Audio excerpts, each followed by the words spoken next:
Hello, welcome back. Jason is here and I'm going to give you a new video. So, what is the video about?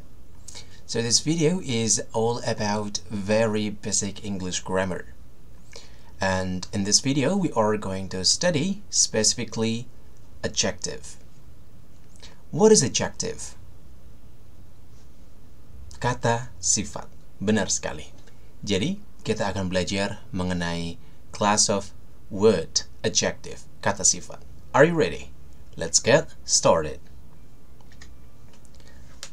Pertama-tama, kita mulai dari yang pertama, yakni pengertian adjective. Kalian harus tahu apa itu dan fungsinya apa. Adjective dalam bahasa Indonesia disebut sebagai kata sifat. Nah, contoh yang sering kita temui adalah kata big, tired, interesting. Oke ya. Sedangkan fungsi dari kata sifat sendiri adalah memperjelas kata benda. Nah, ini adalah fungsinya, tidak ada yang lain. Jadi hanya memperjelas kata benda. Contohnya di sini, this is a big house. Ini rumah yang besar. Nah, kata besar di sini menjelaskan apa? Rumahnya. Okay. And then Kim has blue eyes. Kim punya mata yang biru. Nah, kata biru di sini menjelaskan matanya. Oke. Secara bentuk, perhatikan di sini big ini adalah adjektif dasar. Oke, jadi ini base adjektif.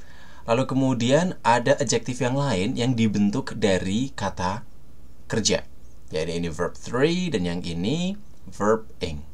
Nanti akan saya jelaskan. Kemudian untuk susunannya, apabila kata sifat itu tergabung dalam frasa langsung, maka kita taruh adjektifnya di depan noun. Very simple. Ini berbeda dengan bahasa Indonesia, di mana kita taruh nounnya terlebih dahulu, baru adjektifnya di belakang. Nah, ini yang sering membuat orang Indonesia agak kebingungan, karena mereka harus menyusun struktur kalimatnya dari belakang ke depan. Nah, kita sekarang masuk kepada bentuk adjektifnya. Untuk mengetahui suatu kata, termasuk kata sifat, nah, ada bentuk yang harus kita pahami. Setidaknya ada 3. Yang pertama, di sini kata sifat asli. Seperti halnya big, besar, tall, tinggi, small, dan large. Oke, misalnya, the elephant is big. Nah, the building is high. The man is tall. The ant is small. The field is large. Nah, jadi ini adalah kata sifat asli. Ada juga kata sifat dari kata kerja aktif, yakni kita sebut sebagai present participle. Misalnya nih, interesting, boring, tiring. Biasanya kalau kita artikan ada imbuhannya, menarik, membosankan, melelahkan, seperti itu. Contohnya, kayak misalnya, the book is boring. The movie is interesting. The work is tiring. Jadi itu kata sifat, bukan kata kerja, gitu. Kemudian yang ketiga, kata sifat dari kata kerja pasif. Nah, ini kita sebut sebagai verb 3, yang ini tadi verb ing. Contohnya interested. Nah, ini artinya kita menunjukkan suatu sikap saat itu juga, atau kondisi. Ya, sifat saat itu juga. Jadi bukan kondisi sifat bawaan, gitu. Jadi ini adalah dampak, ya, emosi atau sifat yang kita dapatkan atau yang kita rasakan karena sesuatu, gitu. Jadi interested, I am interested. Karena apa?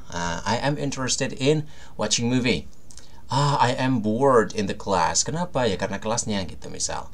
I am tired. Why? Because of the work. Nah, jadi ini adalah 3 bentuk adjektif, tidak ada yang lain. Jadi kalian harus pahami ini benar-benar. Kemudian penempatan adjektif dalam kalimat. Nah, yang pertama, kata sifat bergabung dengan kata benda dalam frasa adjective noun.